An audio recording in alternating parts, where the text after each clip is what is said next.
Bonjour à toutes et à tous et bienvenue dans cette nouvelle session à fond sur les métiers, 30 jours pour trouver sa voie. Aujourd'hui, nous allons découvrir les métiers de la filière santé. Quels sont ces métiers? Comment faire pour se former? Quelles sont les perspectives en termes d'emploi? Pour répondre à toutes ces questions, nous allons accueillir Madame Crimi, qui est conseillère emploi-formation à l'OPCO Santé. Elle va nous expliquer ce qu'est l'OPCO Santé et nous présenter des exemples de métiers qui font partie du secteur de la santé mais qui sont souvent mal ou moins bien connus du public. Ensuite, Karine Andréa-Nirina nous parlera du métier d'éducatrice spécialisée. Tout au long de cette présentation, vous pouvez poser des questions via le chat qui se trouve à la droite de votre écran. Alors n'hésitez pas, nos invités sont là pour y répondre. Madame Crimi, bonjour. Est-ce que vous pouvez vous présenter l'OPCO Santé et les métiers qu'il représente? Bonjour à toutes et à tous. Déjà, je suis ravie de pouvoir contribuer à votre découverte des métiers du secteur de la santé. Je suis donc Madame Swat Crimi, je travaille à l'OPCO Santé et je vais vous présenter justement au fur et à mesure les métiers que nous représentons. Nous sommes en contact direct avec les employeurs qui nous contactent à l'OPCO Santé pour nous faire remonter tous les métiers en besoin de recrutement, c'est-à-dire tous les métiers pour lesquels il y a des perspectives d'embauche directe.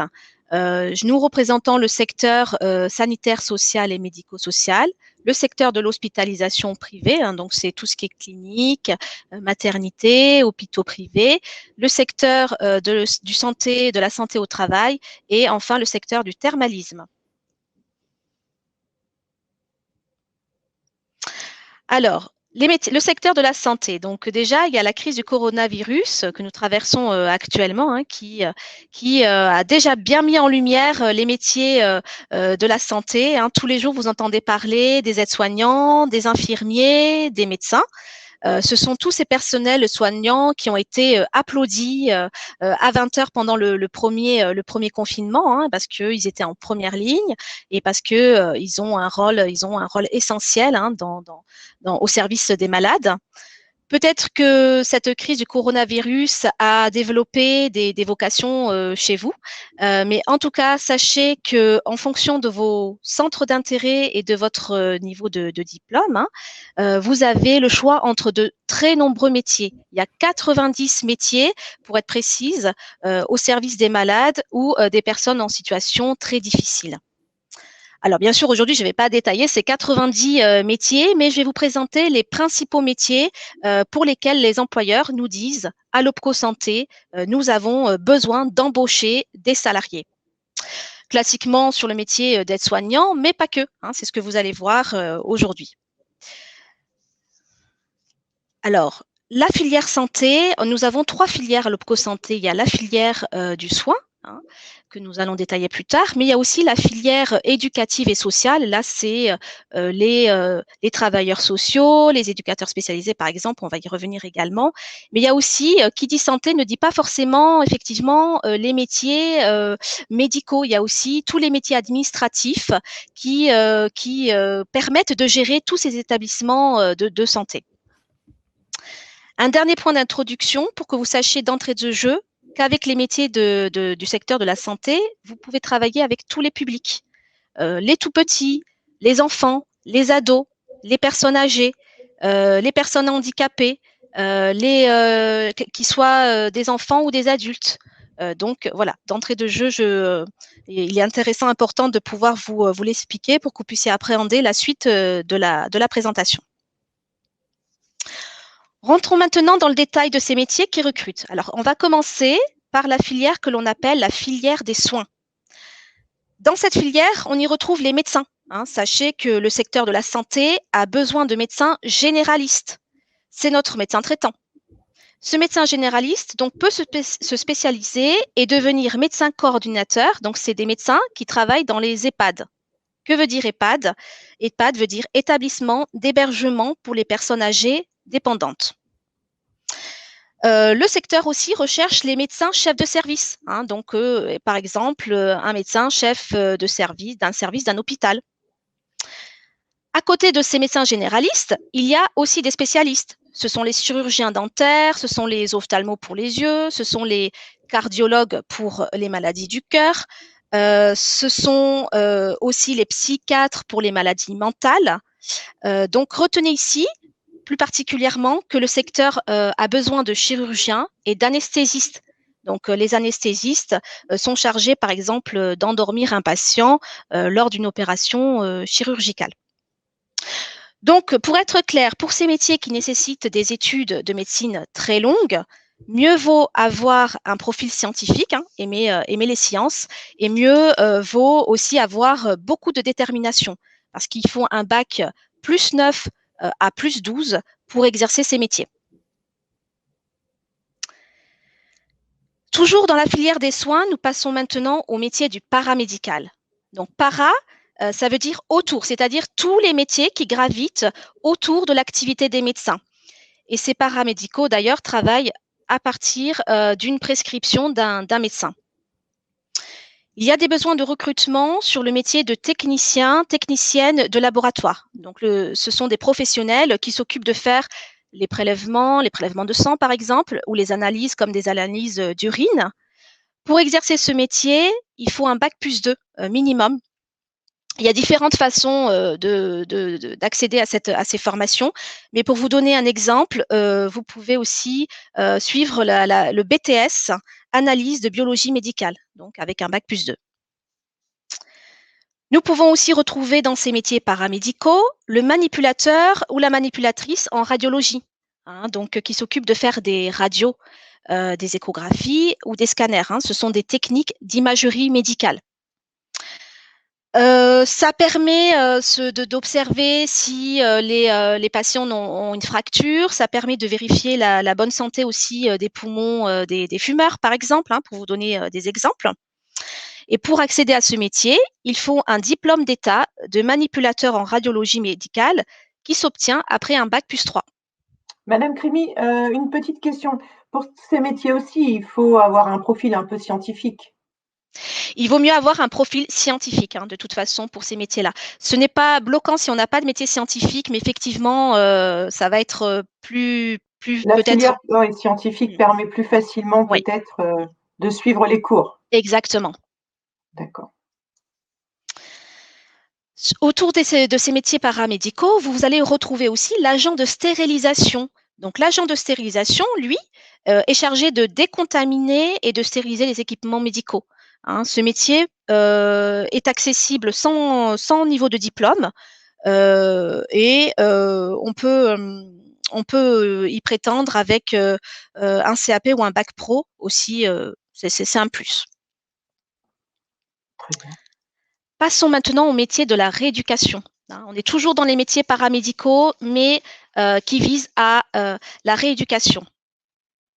Donc, vous avez le ou la psychomotricienne, donc plus généralement appelé dans le jargon médical le psychomote. Lui va prendre en charge les troubles de la motricité, mais qui sont d'origine psychologique. Il faut bien couper en deux cette appellation psycho et motricien, motricienne.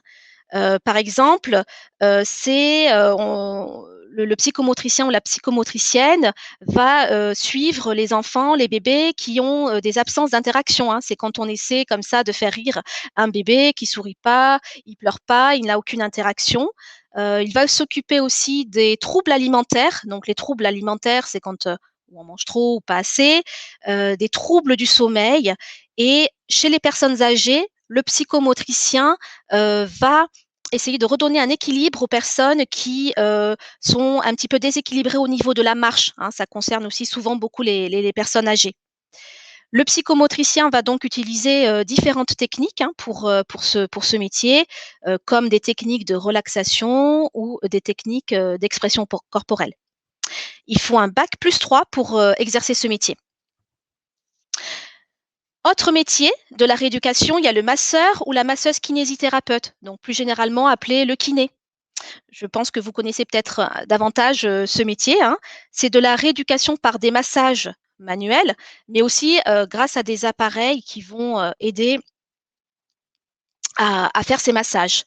Le kiné ou la kiné donc aide à stimuler les muscles qui ont été accidentés ou malmenés Et il peut aussi travailler au contact des bébés, hein. C'est pour les aider justement à évacuer toutes les sécrétions qu'il peut y avoir dans les poumons, parce qu'un bébé ne sait pas se moucher, ne peut pas se moucher tout seul. Le masseur kinésithérapeute également peut se spécialiser en sport et en thalassothérapie, hein. Donc, il peut travailler dans des centres thermales et à l'hôpital ou en clinique. Il faut un bac+5 pour exercer ce métier. Autre métier de la rééducation, l'ergothérapeute. Alors, lui, l'ergothérapeute, il s'occupe de la rééducation des personnes handicapées, hein, et il va les aider à retrouver une autonomie parce que ça peut concerner des personnes qui sont paralysées, qui ont perdu parfois une main. Enfin, voilà, ça peut être des situations très dramatiques. Et l'ergothérapeute va les amener un petit peu à réapprendre les gestes. Un bac+3 est nécessaire pour exercer ce métier, hein. C'est toujours le diplôme d'État avec l'intitulé du métier. Donc, un diplôme d'État d'ergothérapeute. L'orthophoniste, lui, intervient lorsqu'il y a des troubles du langage oral et écrit chez les enfants, mais aussi chez les adultes. Par exemple, il peut intervenir quand il y a des difficultés de communication, quand il y a par exemple un bégaiement, hein, qui peut être gênant, ou lorsqu'il y a un retard dans l'acquisition de la parole. Un enfant, à partir de 18 mois, commence à avoir pas mal de vocabulaire. Donc voilà, s'il y a un retard au niveau de la parole au niveau des enfants, l'orthophoniste va intervenir. Et il peut intervenir finalement, quelle que soit la difficulté, parce qu'on peut aussi perdre la parole après un traumatisme. Donc, quel que soit le choc, l'orthophoniste, en tout cas, intervient dans ce cadre-là. Et il lui faut un bac+5 pour pouvoir exercer ce métier. Je crois que c'est un métier qui est assez demandé, hein, puisque j'ai déjà, enfin, on sent qu'il en manque, on en manque d'orthophonistes.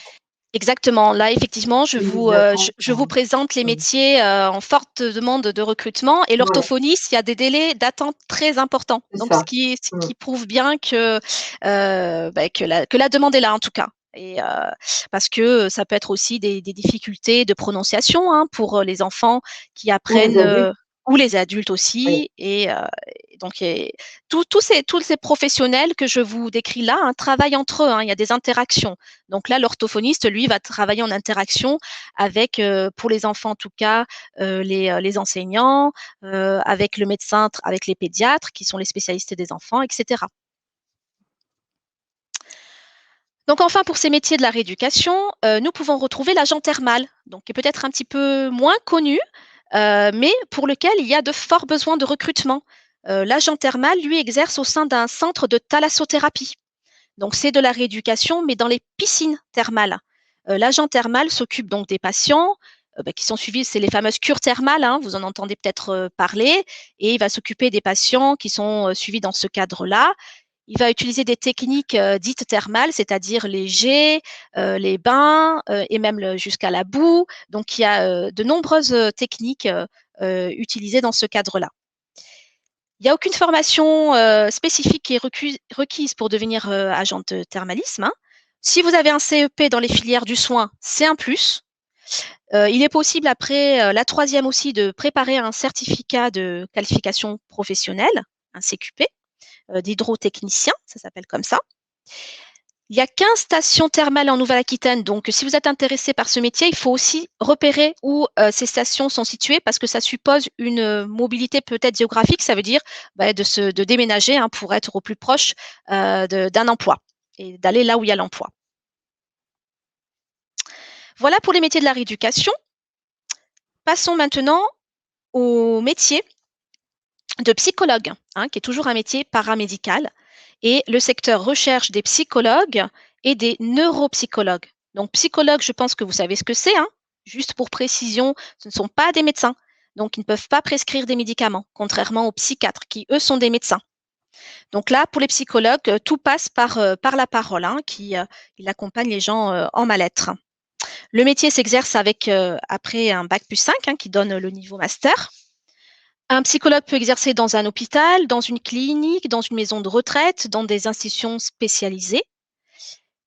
Et plus particulièrement, le secteur recherche aussi des neuropsychologues, hein. Donc, c'est des psychologues qui vont davantage prendre en charge les problèmes de mémoire, hein. Donc, neuro, toutes les fonctions cérébrales, les problèmes de mémoire, les difficultés importantes de concentration.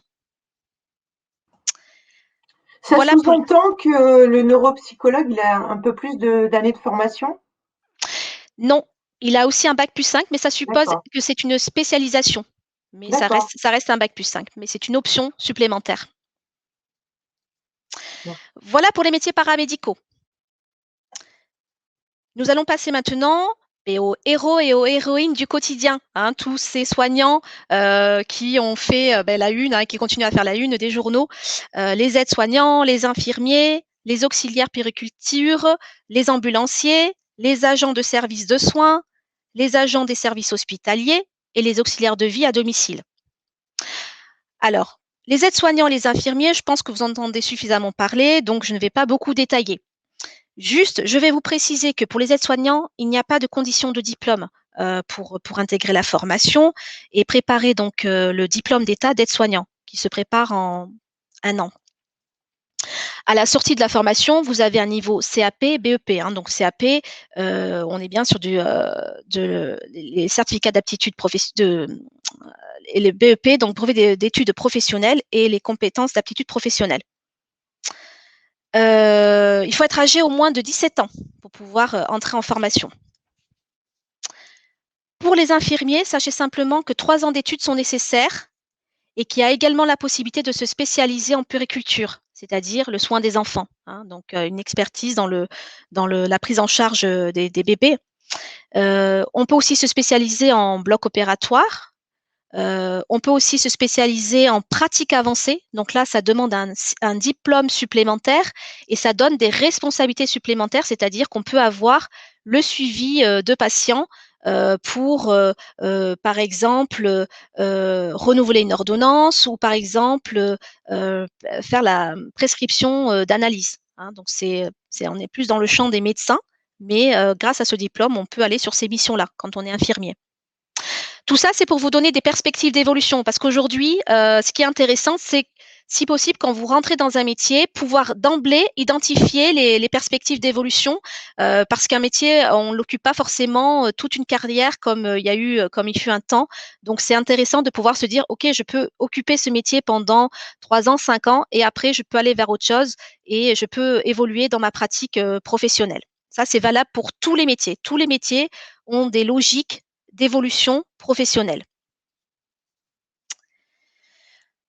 Pour les auxiliaires de puériculture, ces métiers-là, c'est les métiers qui assistent les infirmiers et les infirmières.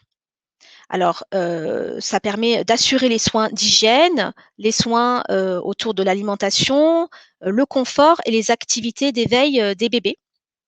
Donc, ces professionnels travaillent aussi auprès des enfants atteints de maladies. Donc, voilà, c'est des métiers pour lesquels on peut être confronté à des situations très, très difficiles. Pour les conditions d'accès, il n'y a pas de condition de diplôme, hein, comme pour les métiers d'aide-soignant, pour intégrer la formation et préparer le diplôme d'État d'auxiliaire de puériculture, qui donne aussi le niveau donc CAP et BEP. Les auxiliaires de puériculture peuvent travailler dans les services des maternités, des hôpitaux, par exemple. Passons maintenant au métier d'ambulancier et d'ambulancière. Alors là, il s'agit de manier le volant donc avec souplesse et assurance, hein. C'est le transport des patients. Il faut amener les blessés, hein, et les malades, les personnes âgées ou handicapées, donc à l'hôpital et venir les chercher à leur domicile, chez elles. Il n'y a pas de condition non plus de diplôme, d'études pour accéder à la formation qui donne le diplôme d'état d'ambulancier et qui se prépare en 5 mois après un stage de découverte. Par contre, il faut avoir le permis depuis 3 ans et avoir la formation prévention et secours civique, hein, c'est les gestes de secours. Il faut aussi savoir entretenir un véhicule. Donc c'est vrai que si on n'est pas à l'aise justement avec ça, c'est important. Vous allez pouvoir le développer en formation, mais c'est important déjà d'avoir un intérêt pour cela. Donc nous avons également le métier d'agent de service de soins, donc tout ce qui est brancardier, brancardière. C'est le transport à l'hôpital interne des patients. Donc là, il n'y a pas de condition de diplôme pour exercer ce métier. Ce professionnel va assister les équipes hospitalières. Donc, par exemple, quand il faut installer un patient qui peut pas se déplacer, quand il faut l'amener vers le bloc opératoire, voilà, lorsqu'il faut le déplacer aussi pour que le patient puisse faire des radios. La prise en charge des urgences internes fait aussi partie de ces missions, hein. Donc, il faut avoir aussi de la réactivité parce que parfois, on est confronté à des situations d'urgence. En tout cas, l'agent de service de soins, lui, son rôle, c'est vraiment de garantir l'hygiène et la sécurité pendant le transport des patients, pendant le transfert, ça s'appelle. Donc, il y a une formation professionnelle qui ne délivre pas de diplôme, mais qui délivre une attestation de formation. Et les formations premiers secours en équipe sont également nécessaires. Passons maintenant au métier d'agent des services hospitaliers, donc l'ASH. Donc lui, il a des missions d'entretien et d'hygiène des locaux. Il participe aussi à toutes les tâches qui permettent d'améliorer le confort des patients. Il n'y a pas de condition de diplôme pour accéder à ce métier. Et il peut travailler donc dans un centre de soins, dans une clinique privée, dans un EHPAD que j'ai développé tout à l'heure, que j'ai détaillé, voilà, dans un centre de cure aussi. Il peut avoir aussi des métiers, des missions du métier que j'ai expliqué juste avant, agent de service de soins brancardiers. Donc parfois, il peut y avoir voilà, un peu les mêmes missions. Donc voilà pour la filière des soins. Il me reste, le métier d'auxiliaire de vie à domicile. Donc ça, c'est des métiers très importants pour lesquels il y a des besoins de recrutement très forts. Donc c'est vraiment l'intervention à domicile, l'aide à la préparation des repas auprès des personnes âgées, auprès des personnes handicapées. Il y a un diplôme qui permet d'accéder à ce métier, qui est l'accompagnant éducatif et social, qui donne aussi un niveau CAP, BEP. Il n'y a pas de condition aussi de diplôme pour entrer en formation. Donc, c'est un métier avec beaucoup de sens, mais là, on est vraiment dans l'intervention à domicile. Voilà pour la filière des soins en tout cas. Comme je vous le disais en introduction, il n'y a pas que la filière des soins, il y a aussi la filière dite éducative et sociale, donc avec de nombreux métiers. Mais aujourd'hui, nous allons davantage détailler le métier d'éducateur spécialisé, éducatrice spécialisée, et le métier de moniteur et monitrice éducateur. D'accord. Alors justement, pour pouvoir illustrer avec un exemple très concret ce qu'est le métier d'éducateur, d'éducatrice spécialisée, on va accueillir Karine Andrea Nirina. Bonjour, vous êtes éducatrice spécialisée. En quoi consiste ce métier? Quel type de public, avec quel type de public travaillez-vous? Dans quelle structure? Est-ce que vous pouvez nous parler de votre métier? Alors moi, j'ai exercé, donc bonjour à toutes et à tous déjà, j'ai exercé le métier d'éducatrice spécialisée pendant 13 ans. Et pour cette présentation, ça me paraissait important de m'appuyer un peu sur mon parcours professionnel, qui peut représenter un peu les deux, on va dire les deux domaines de l'éducateur ou de l'éducatrice spécialisée, à savoir plutôt le domaine, dans le domaine du handicap. Donc, travailler avec des personnes en situation de handicap, et puis le domaine plutôt du secteur social, du secteur de l'insertion, de la réinsertion. Voilà, donc j'ai une expérience de 5 ans en institut thérapeutique, éducatif et pédagogique, ce qu'on appelle les ITEP. Donc, je suis intervenue à la fois en internat et en externat. En internat, ça signifie que l'éducateur spécialisé est au quotidien avec le jeune. Donc, on est sur une amplitude horaire, par exemple, de 7 heures du matin jusqu'à 13 heures avec une coupure, et on reprend son activité à 17 heures pour débaucher parfois à 23 heures ou minuit. Voilà, donc là, c'est une réalité de la vie en internat.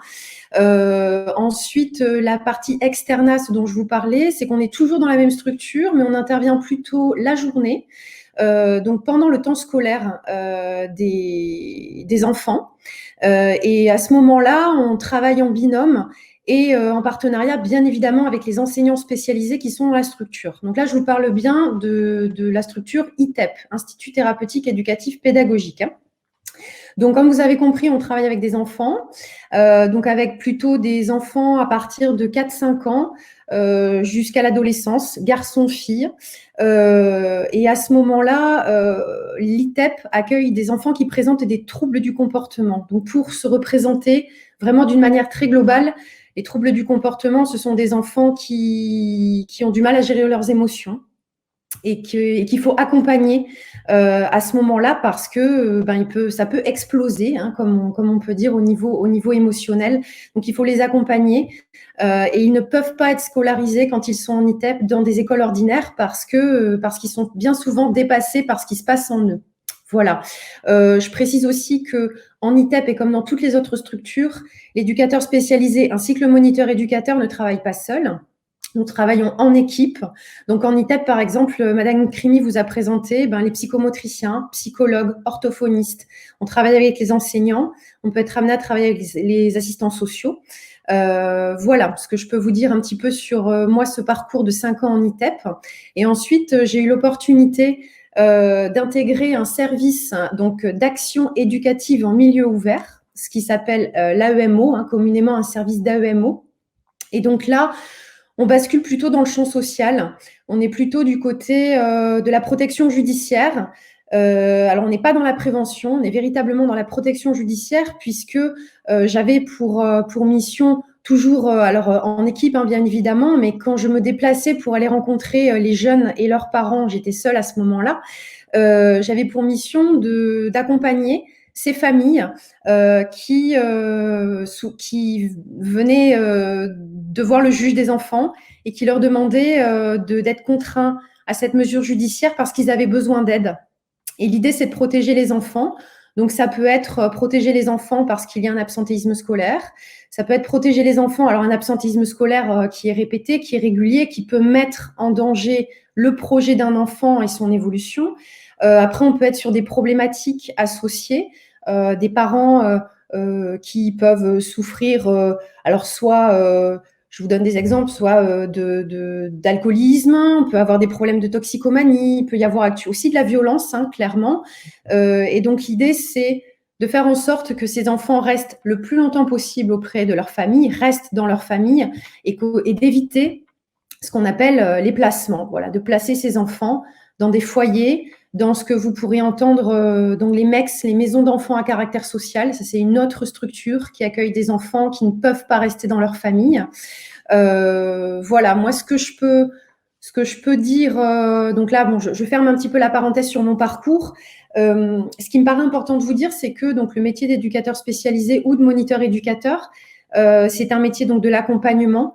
L'idée n'est pas de faire à son image une personne ou des personnes, c'est véritablement de les accompagner à se trouver et puis de les accompagner dans leur fragilité et d'aller chercher, d'aller innover pour mettre en avant toutes leurs ressources et leur potentiel, ce qui n'est pas toujours facile parce que parfois les gens n'ont pas envie d'être aidés. Donc il faut combiner avec tout ça. Et pour moi, les deux plus grandes qualités, je dirais, ce serait d'être créatif, de pouvoir proposer des choses nouvelles, parce qu'en formation, on apprend plein de choses et c'est très bien. Mais quand on va sur le terrain, parfois, ce qu'on a appris, ça ne se passe pas tout à fait de la même manière. Donc, il faut pouvoir innover, il faut pouvoir créer. Pour ça, on n'est pas tout seul, on travaille en équipe et ça, c'est une richesse aussi. Et la deuxième qualité, pour moi, ce serait la capacité réflexive, la capacité à se remettre en question tout le temps, quoi qu'on fasse, parce que parfois, on propose des choses et on est quand même à côté. Ça arrive, l'erreur est humaine et donc c'est de pouvoir se remettre en question, de réfléchir à nouveau et de vraiment proposer des choses qui sont en adéquation avec les personnes qu'on accompagne. Donc là, j'ai présenté, il y a les enfants, les adolescents. On peut travailler donc en AEMO, en action éducative en milieu ouvert. Je travaillais aussi avec des tout petits, donc des bébés, des petits qui viennent de naître. Alors le travail se fait plus avec les parents, mais on peut être aussi amené à rencontrer des tout petits. Les personnes âgées, je sors un petit peu peut-être cette image de votre tête. Vous ne travaillerez pas avec des personnes âgées à proprement parler, comme dans les EHPAD. Madame Crimi vous présentait cette structure tout à l'heure, mais plutôt dans des structures comme les maisons d'accueil spécialisées, ce qu'on appelle les MAS, où ce sont des personnes âgées, mais ce sont des personnes polyhandicapées. Et donc là, ce sont bien souvent, voilà, des personnes âgées qui ont plusieurs handicaps, qui ont plusieurs déficiences, plusieurs difficultés et qui ne peuvent pas, soit ils n'ont plus de famille, soit ils ont une famille qui ne peut pas les accueillir. Et donc, à ce moment-là, vous pouvez être amené à travailler avec des personnes âgées. Mais sinon, le public est plutôt des enfants jusqu'à l'âge adulte. Voilà, je réfléchis un petit peu à ce que je pourrais vous dire d'autre. On a parlé du métier d'éducateur spécialisé, moniteur éducateur. Ce sont donc 2 métiers qui sont 2 formations différentes. Sur le terrain, concrètement, bien souvent, le moniteur éducateur fait le même travail qu'un éducateur spécialisé, même si l'éducateur spécialisé peut avoir d'autres fonctions et d'autres tâches. On peut lui demander de mener un projet, un éducateur spécialisé. On peut lui demander peut-être plus de responsabilités. Mais concrètement, sur le terrain, notamment dans les maisons d'enfants à caractère social, un éducateur spécialisé fait le même travail qu'un moniteur éducateur. Les différences aussi entre ces, donc je vous parlais de la formation de moniteur éducateur, c'est 2 ans. La formation d'éducateur spécialisé, c'est 3 ans. Significativement, il faut le dire, la paye, à la fin du mois, le salaire n'est pas le même puisque la formation n'a pas demandé le même temps d'investissement. Juste pour la petite anecdote, par exemple, je vous parlais de mon expérience en AEMO, donc action éducative en milieu ouvert. Je le répète à chaque fois parce que c'est pas forcément de retenir ces acronymes. En AEMO, il n'y a pas de moniteur éducateur. Il n'y a que des éducateurs spécialisés ou des assistants sociaux. Donc, en tant que moniteur éducateur, on ne peut pas forcément accéder aux mêmes choses. On ne peut pas passer le concours de la protection judiciaire, ce qu'on appelle la PJJ, protection judiciaire de la jeunesse. Il faut être éducateur spécialisé, donc c'est un concours. C'est juste pour vous dire que ce sont 2 métiers différents, mais finalement sur le terrain qui parfois se ressemblent. Mais quand on est moniteur éducateur, on peut démarrer par être moniteur éducateur et on peut évoluer vers le métier d'éducateur spécialisé. Je rebondis sur ce que disait Madame Crimi tout à l'heure, c'est-à-dire que on peut démarrer par un métier et puis après on peut évoluer aussi et c'est ça qui est extraordinaire aussi parce que en développant des compétences, voilà, on peut démarrer moniteur éducateur et ensuite évoluer. Qu'est-ce que je peux vous dire d'autre? Donc en fait, si on est moniteur éducateur et qu'on veut devenir éducateur spécialisé, il existe une formation qui permet d'acquérir le niveau supérieur? Alors, on peut, Madame Crimi, vous m'arrêtez si je dis une bêtise, on peut, alors après un certain nombre d'années d'expérience, faire une demande de validation des années d'expérience. Et on peut, alors, à ma connaissance, je ne sais pas si c'est toujours le cas auprès des écoles, on peut, quand on a fini son école de moniteur éducateur, basculer sur une année complémentaire pour valider le diplôme d'éducateur. Mais je ne connais pas les conditions. D'accord. Pour faire cette bascule. Je ne sais pas s'il faut repasser une partie du concours. Je ne sais pas si. Voilà, je ne peux pas me prononcer là-dessus. Il y a des allègements. Il y a des allègements, effectivement. Voilà, il y a des allègements qui sont proposés. Voilà, et puis j'ai insisté sur le travail en équipe aussi. Oui. Ça me paraît très, très important d'insister là-dessus parce qu'on est vraiment pas tout seul quand on travaille et c'est important de pouvoir conjuguer le regard de chacun puisque parfois, comme je vous disais, on peut être à côté ou on peut être aussi, on peut trouver des solutions ensemble. Voilà. Et c'est important de bien prendre en compte et d'avoir une capacité à être en relation avec l'autre et pas seulement avec les personnes qu'on accompagne, qui peuvent venir nous secouer un peu, c'est la réalité, mais aussi les partenaires et les collègues avec lesquels on est, pouvoir être en relation avec eux et j'irai un petit peu plus loin, alors philosophiquement, mais être en relation avec soi-même. Parce que c'est un métier, pas le seul, mais en tout cas, moi, pour parler de celui-là, c'est un métier qui demande une remise en question sur soi-même aussi, sur un certain nombre de choses. Voilà, mais c'est un très, très beau métier qui mérite le détour. Voilà. Très bien, je vous remercie. J'ai une petite question. Est-ce qu'il y a autant d'hommes que de femmes dans ce métier? Alors, quand on est en formation, il y a beaucoup de femmes. Ouais. Il y a plus de femmes que d'hommes. Maintenant, il y a une tendance quand même qui est en train de s'inverser. Sur le terrain, à mon sens, non. On est sur, À peu près, ouais, oui, on est sur. Et puis maintenant, les structures qui embauchent des éducateurs ou éducatrices spécialisées, moniteurs, éducateurs, je mets tout le monde un petit peu là dans le même lot, essaient justement de faire cette parité pour que il y ait un équilibre aussi dans les références féminins et masculins sur le terrain, parce que ça aussi, c'est quelque chose d'important pour les enfants. Voilà, Oui. les adultes qu'on accompagne aussi. Très bien. Merci Karine. Il y a quand même un thème qu'on n'a pas encore évoqué jusqu'à présent, c'est celui de la formation. Enfin, quelle modalité de formation on peut utiliser pour accéder à ces métiers. Madame Crimi, est-ce qu'il est possible de se former au métier, par exemple, d'éducateur par le biais de l'alternance? Et d'une manière générale, est-ce que les métiers dont vous nous avez parlé auparavant sont possibles, sont accessibles avec une formation d'alternance?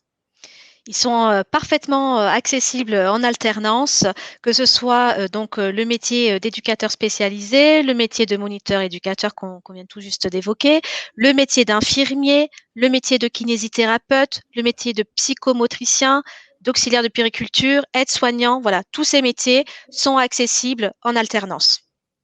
Très bien. Écoutez, je vous remercie. En synthèse, qu'est-ce qu'on peut dire des qualités qui sont nécessaires pour travailler dans ce secteur? Si on voulait un peu synthétiser et puis essayer de donner quelques conseils ou quelques orientations aux personnes qui nous écoutent. Alors, pour travailler dans ce secteur, effectivement, à l'origine, il y a souvent des vocations, des passions, pardon, parce que on est confronté à des situations parfois difficiles. Donc, c'est vrai que il faut avoir une stabilité hein, émotionnelle très très importante. Il y a des capacités aussi relationnelles attendues, hein, donc l'empathie, l'écoute, le sens de l'écoute, la capacité à créer aussi des relations de confiance, hein, parce que parfois c'est des accompagnements sur plusieurs années ou même dans un suivi médical. Donc, on est vraiment dans des relations de confiance. La discrétion aussi, c'est très Ouais. important. Le secret médical, hein, la confidentialité, effectivement, là, ce serait une faute grave, hein, justement, de ne pas pouvoir tenir ce secret professionnel. Le sens de la pédagogie, hein, parce que là, on n'a pas évoqué aussi, mais ça se retrouve dans le métier d'éducateur spécialisé, c'est l'accompagnement, l'éducatif, donc expliquer, amener à, donc ça demande beaucoup de sens de la pédagogie. Savoir gérer aussi des situations conflictuelles, hein, le stress peut être important dans ces métiers. On peut aussi être amené à prendre des décisions dans l'urgence. Donc, c'est vrai qu'il faut avoir cette capacité de réagir dans l'urgence. Autre qualité nécessaire, donc pour les métiers comme masseur kinésithérapeute, psychomotricien, etc., les métiers de la rééducation, c'est des métiers où il faut aimer aussi le sport, hein, être dans de bonnes conditions physiques. Mais de manière générale, tout le secteur demande un dynamisme important parce que aussi il y a des contraintes liées à des charges de travail importantes et c'est des métiers qui physiquement et mentalement sont très prenants, donc avec aussi des horaires parfois irréguliers. C'est ce Donc que voilà. j'allais y venir. En termes d'horaire, de rythme de travail, c'est vrai que c'est pas toujours les mêmes horaires et des fois on travaille en décalé. On travaille en décalé, on travaille la nuit, on travaille le Mm. week-end, selon les métiers hein, et selon les Voilà. structures. Voilà. Mm. Très bien. Écoutez, je vous remercie pour toutes ces informations. Nous arrivons maintenant à la fin de cette présentation. J'espère que nous avons pu répondre à toutes les questions que vous posiez. Si vous souhaitez plus d'informations sur ces métiers et sur les centres de formation où on peut les apprendre, ou tout simplement si vous souhaitez des conseils sur votre orientation, vous pouvez appeler les conseillers de Cap Métiers au 0800 940 166. C'est un numéro gratuit. Ils pourront vous aider dans le cadre d'un entretien à y voir plus clair dans vos projets. Vous pouvez aussi retrouver toutes nos vidéos métiers et nos ateliers interactifs sur le site de capmétier.fr. Enfin, si vous cherchez une formation en alternance, n'hésitez pas à consulter les offres sur le site www.apprentissage-nouvelle-aquitaine.info.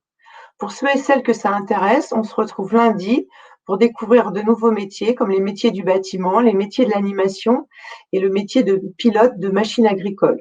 Alors, n'hésitez pas à vous inscrire sur les prochains webinaires en allant sur le site de capmétier.fr. Merci de votre écoute et à bientôt. Au revoir, Madame Crimi. Au revoir, Karine. Merci. Au revoir. Merci à vous.